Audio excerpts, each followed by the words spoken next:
Friends, ഇത് ചക്കയപ്പം. ഇങ്ങനെ ഇത് നല്ല പച്ചരി മാവ്, ഇടിയപ്പത്തിൻ്റെ മാവിൽ തിളച്ച വെള്ളം ലൈറ്റ് ഉപ്പിട്ട് കുഴച്ചതാണ്. അതിനിടയിൽ ഇങ്ങനെ നന്നായിട്ട് പരത്തിയിട്ട് നമുക്ക് ചക്ക വരട്ടിയത് വയ്ക്കാം. ആദ്യം കുറച്ച് തേങ്ങ വയ്ക്കാം. നമ്മൾ തുറു വയ്ക്കുന്നെന്ന് പറയും തേങ്ങ. ഈ ചക്കയിൽ നല്ലതായിട്ട് നെയ്യ് ചേർത്തിട്ടുണ്ട് ചക്ക വരട്ടിയതിൽ. മാവ് കുഴയ്ക്കുമ്പോൾ കുറച്ച് ഏലക്കപ്പൊടിയും കൂടെ ഇട്ടിട്ടുണ്ടായിരുന്നേ. തേങ്ങ, ചക്ക,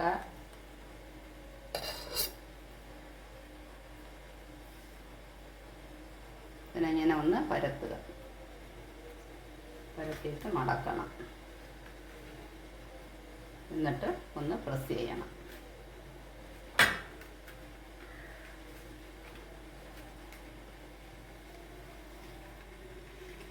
ഇതാദ്യം ഞാൻ സ്റ്റീം ചെയ്യാൻ വച്ചിട്ടുണ്ട്.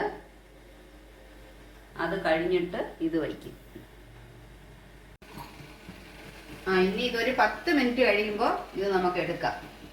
വെച്ചിട്ട് ഒരു 10 മിനിറ്റ് ആയിട്ടുണ്ട്. 20 മിനിറ്റ് വെന്ത് കിട്ടുമ്പോൾ അത് കഴിഞ്ഞിട്ട് അടുത്തത് വയ്ക്കാം. ഓക്കെ ഫ്രണ്ട്സ്, ഇത് വെന്തിട്ടുണ്ട്. നമുക്ക് എടുക്കാം.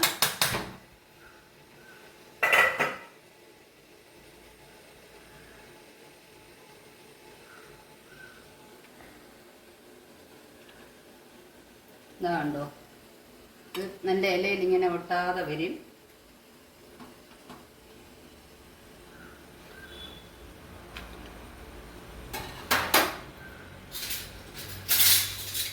ഇത് നല്ല മെൽറ്റായി നല്ല സ്വാദാണ് ഫ്രണ്ട്സ്. നിങ്ങളും എല്ലാവരും ഇതുപോലെ മാവിൽ ഏലക്കപ്പൊടിയും ചെറു ഉപ്പും ഇട്ട് കുഴച്ച് ഈ മിശ്രിതകത്ത് വെച്ച് ഉണ്ടാക്കി നോക്കുക. അതാ കണ്ടോ, എല്ലാം മെൽറ്റായി നല്ല സൂപ്പർ ടേസ്റ്റാണ്.